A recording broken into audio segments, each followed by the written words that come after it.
Welcome to the Red Room. I'm your host, Mr. B. Thank you for joining me again. It's always great to have you here, even though this is really only the second episode. I am a comic collector. I have gotten back into collecting comics. I was collecting in the early to mid 1990s, I suppose, somewhere in there. Um, Stopped when I was 17 and I found myself back in the hobby, and it's a lot of fun. And I collect covers, I collect runs, I collect current stuff. I would like to collect more Silver Age. I collect 80s, 90s, kind of all over the place. Independent stuff. I really enjoy the medium, and it's nice to be back in the hobby. So this episode is actually going to be all about my latest FOC pickup. So all modern books, and most of you probably have already watched enough of this kind of content, but this is my experience, and maybe you'll appreciate getting to these books a little bit late. You know, I'm getting a lot of books. I'm getting a lot of stuff to read, and it's hard to always keep up. But let's start with Amazing Spider-Man number 42. This is a great variant copy. Absolutely love that Marvel Masterpieces. Beautiful stuff. Love Spider-Man. Not currently reading this. I am waiting to get the complete run, or at least from one to where we are now, and then I will definitely be reading the whole series.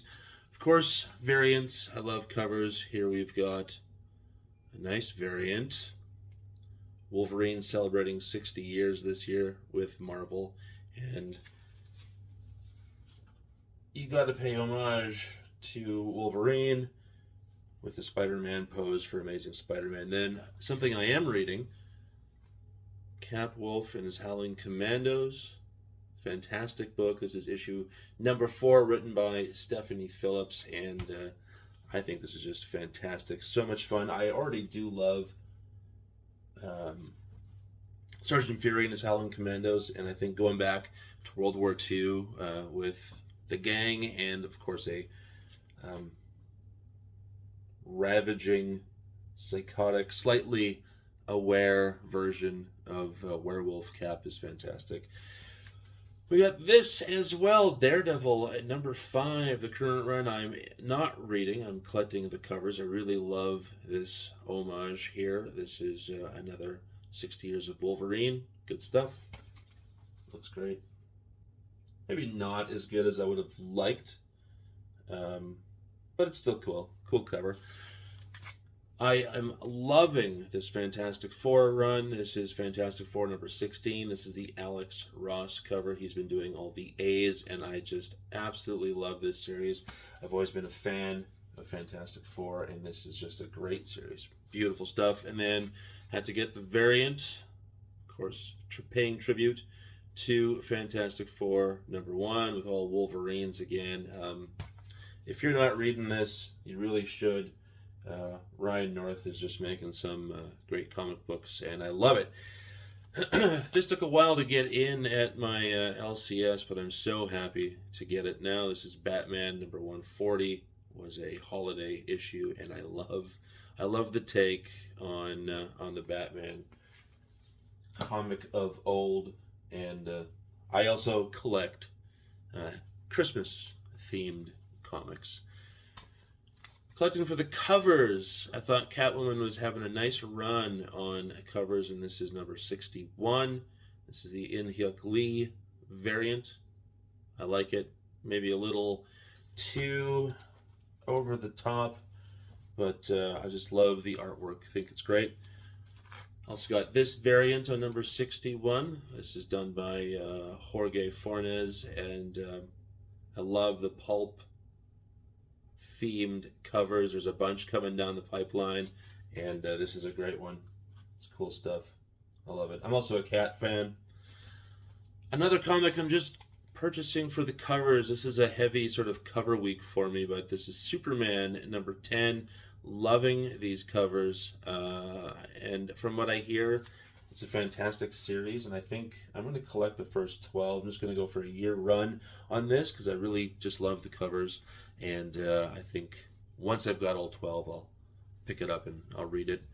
And then we've got another one I'm just buying for the covers. This is Wonder Woman #5. I just think this is beautiful stuff. There's been so many fantastic Wonder Woman covers. And I also hear that this is a fantastic series. I'll read that after the first 12. Something I'm looking forward to reading as a G.I. Joe fan. I think it's fantastic that Image is doing Cobra Commander, and Cobra Commander, this cover is fantastic. This is just the A cover. Good stuff. Always loved Cobra Commander, and that helmet, it's a great one, but I'm waiting for the hood to show up. I had to get this. This just looks fantastic. I really don't know anything about it. It's called Colonized Zombie vs. Aliens #1, and it's a thick book. Love the cover, so I got it kind of for the cover, but I'm also going to read it because I think it's going to be pretty good. This is something I've been really loving from Image Comics. This is the Deviant #3. Just some creepy holiday-themed. This is not for young audiences comic. It's good stuff. If you're reading it, you know. If you're not, try to pick it up. It's pretty cool. And then this, as a G.I. Joe fan in the 1980s, I'm so happy to see G.I. Joe coming out now as I'm reinvigorated into the hobby. This is G.I. Joe #303. Of course, the great Larry Hama writing as he did in the 80s and 90s. Great cover with Serpentor. Love it. And that, folks, was my FOC pickup this week at 204 Comics in Winnipeg, Manitoba. Anyway, thank you so much for joining me. Maybe I'll do another one next week. I'll try to get some content. I hope you don't mind the shoddiness, the cheapness of the video and everything else. I'm just learning. Maybe it'll get better. Maybe it won't. Maybe I like the sort of do-it-yourself YouTube thing. But thank you so much. Like, comment, and subscribe. And I'll see you on the next one. And remember, comics are good.